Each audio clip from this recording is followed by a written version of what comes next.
সমাবেশ ঘিরে শ্রমিকদের সমাগম কেমন দেখছেন এবং যারা এসছেন তারা কি বলছেন এবং কখন নাগাদ বিরোধী দলীয় নেতা এখানে এসে যুক্ত হবেন, বিস্তারিত জানাবেন।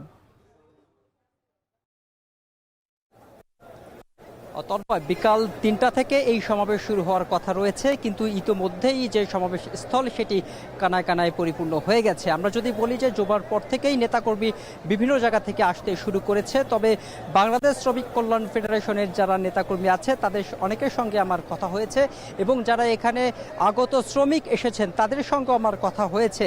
এখান থেকে জানানো হয়েছে যারা মোট আজকে 15টি দাবি সরকারের কাছে উপস্থাপন করবেন, সেখানে রয়েছে যারা মাতৃত্বকালীন যে ছুটি সেটা আগে 4 মাস দেওয়া হতো, সেটি আরও 2 মাস বাড়িয়ে ন্যূনতম 6 মাস করার জন্য এখান থেকে দাবি তোলা হচ্ছে।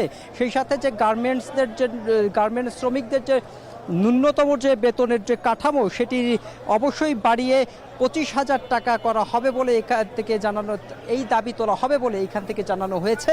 সেই সাথে যে সরকারি এবং বেসরকারি যে কলকারখানা রয়েছে সেখানে যে বেতন এবং ভাতার যে বৈষম্য, সেই বৈষম্য যেন দূর হয় সে ব্যাপারেও তারা এখান থেকে আজকে দাবি তুলবে। সেই সাথে শ্রমিকদের জন্য তাদের যে ছেলেমেয়েরা রয়েছে, তাদের যে শিক্ষার্থীরা রয়েছে, তাদের যেন পড়াশোনা এবং সুশৃঙ্খলভাবে যেন তাদের মেধা বিকাশ ঘটতে পারে, সেজন্য তাদের জন্য আলাদা স্কুল, কলেজ, ইউনিভার্সিটি এবং আপনার চিকিৎসার জন্য আলাদা মেডিকেল কলেজ, হাসপাতাল তৈরি করার জন্য এখান থেকে দাবি তোলা হচ্ছে।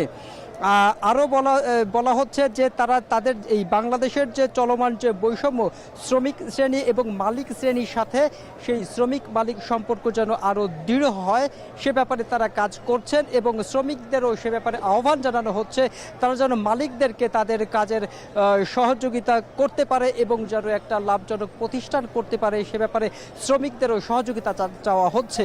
এই শ্রমিকদের সঙ্গেও আমার এখানে কথা হয়েছিল, তারা যেটি বলার চেষ্টা করছে তাদের যে ন্যূনতম যে মজুরি এবং বেতন সেটি যেন অবিলম্বে যেন সেটি বাড়িয়ে দেওয়া হয় বলেও তারা এই দাবিটি করছে।